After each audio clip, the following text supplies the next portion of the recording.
Welcome to English as a Second Language podcast. Today's podcast is going to be once again about concerts and going to a concert and vocabulary we use. Today we're going to listen to what happens when they actually go to the concert. Let's get started.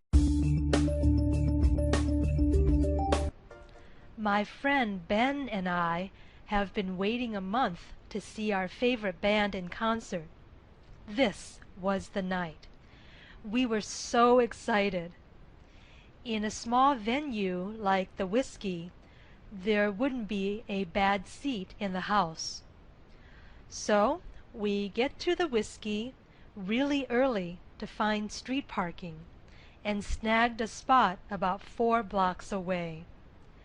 Then we got in line, which was already about 20 deep. There were 2 bouncers outside of the bar, and they weren't letting anybody in yet. We waited and waited in line. Finally, the line started to move. When we got to the head of the line, one of the bouncers checked our tickets, and one of the other employees of the club put a wristband on each of us. I guess this was to let the employees in the bar know that we belonged there and we weren't crashing the party. Anyway, we got inside and tried to get as close to the stage as possible. There were already a bunch of people standing in front of the stage in a special roped-off section. These were probably VIPs, or maybe they were groupies. Who knows?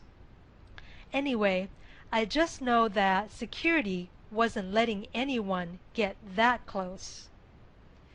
Before too long, people started to cheer, and I knew that the opening act was about to come on. This was a band I'd never heard of before, so I wasn't that excited to hear them. They did come out, and they started playing a set. I couldn't believe it. They were really horrible. The people standing next to Ben and me started booing the band. Other people started throwing things on stage, like their drinks and their food. After a little while, the booing got so loud you could hardly hear the band. Finally, they finished their song and left the stage. The concert goers were pretty rowdy by this time. Some were yelling, others were getting up on top of the bar and dancing. Just when I thought there was going to be a riot, someone got on the microphone and started to introduce the headlining band. All of a sudden, everyone calmed down and started cheering. The band came on stage and started their first number. Then the room was full of happy campers. Ben and I were both a little nervous for a second there. We didn't know if things were going to get out of hand. But when the band started to play, we knew that everything would be okay. This was turning out to be a great night, just like we imagined.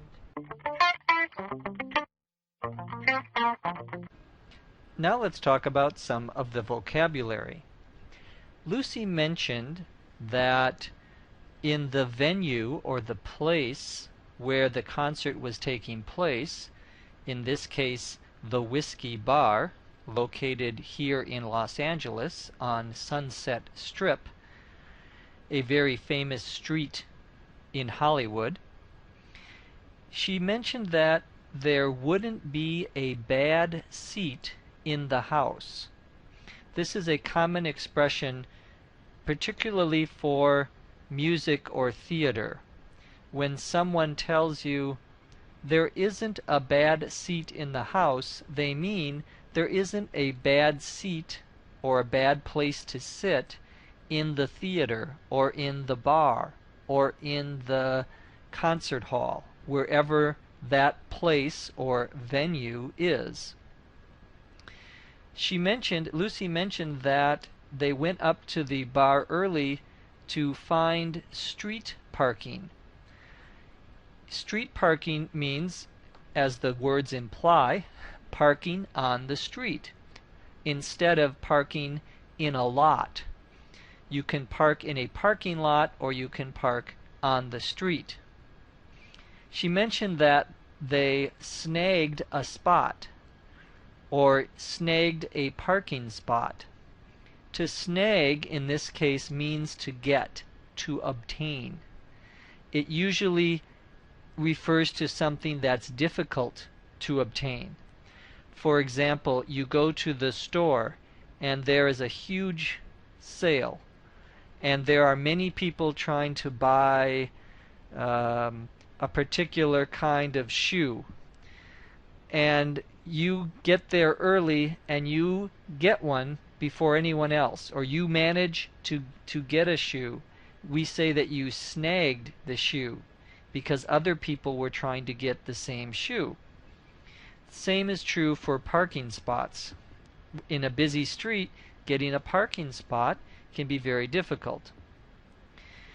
Lucy mentioned that there were 2 bouncers outside the bar. A bouncer is a person, usually a big, strong, muscular man who stands outside of a bar or a concert venue to prevent people from coming in who don't belong there.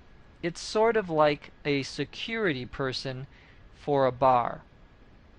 Lucy and Ben got to the head of the line. To get to the head of the line is to get to the front of the line. When they got there, the bouncers checked their tickets. To check your ticket means to look at your ticket and to make sure it's the right one. You will also remember that Lucy and Ben received some wristbands.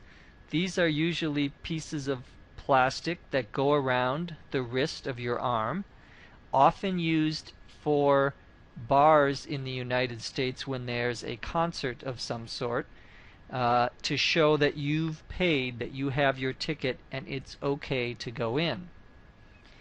They want to make sure that you're not going to crash the party. To crash the party means to go to a party or to a concert where you don't belong. We use this term to refer not just to parties or celebrations, but to any event, any situation where someone doesn't belong. Later, Lucy talked about going inside the bar and finding a special roped off section. To rope off means to take rope and put it around a place to prevent other people from coming there. We usually rope off a section or a part of a concert venue when we have special guests, what we call VIPs, or very important people.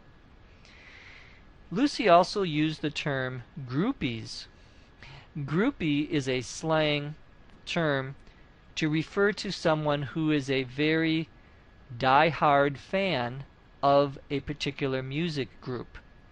Usually groupies like to go to all of the concerts and to meet the members of the band and to have all of their CDs or albums and to have their autograph.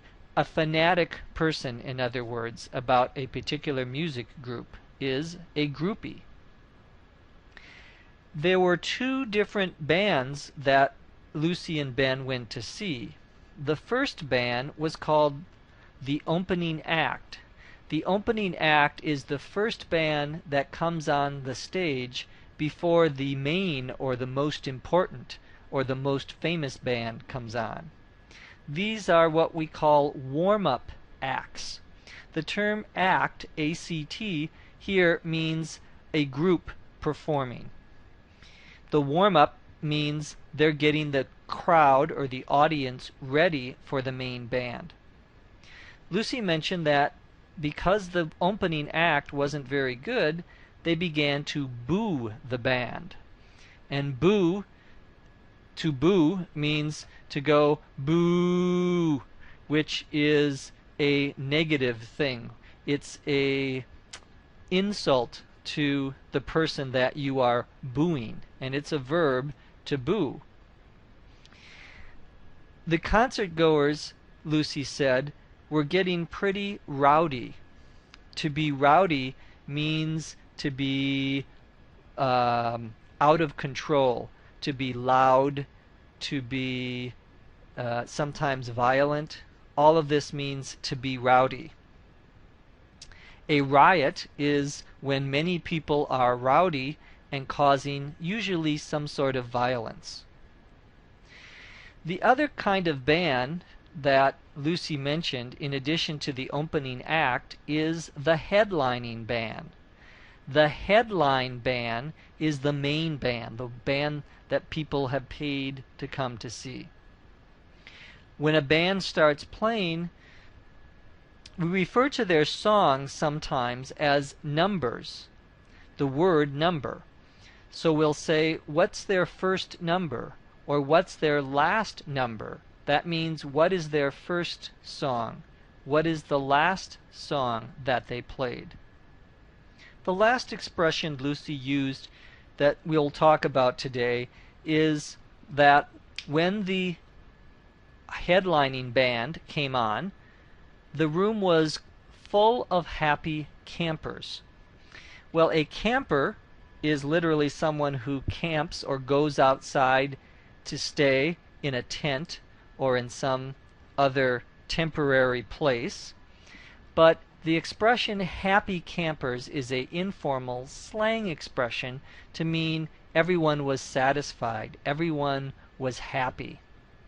So if you have a big group and you're waiting for the band to come on the concert, when the band does come on, everyone is happy. So you can say, we have a group of happy campers. That's going to do it for today's ESL podcast. Thank you again for listening. We hope you enjoy these podcasts.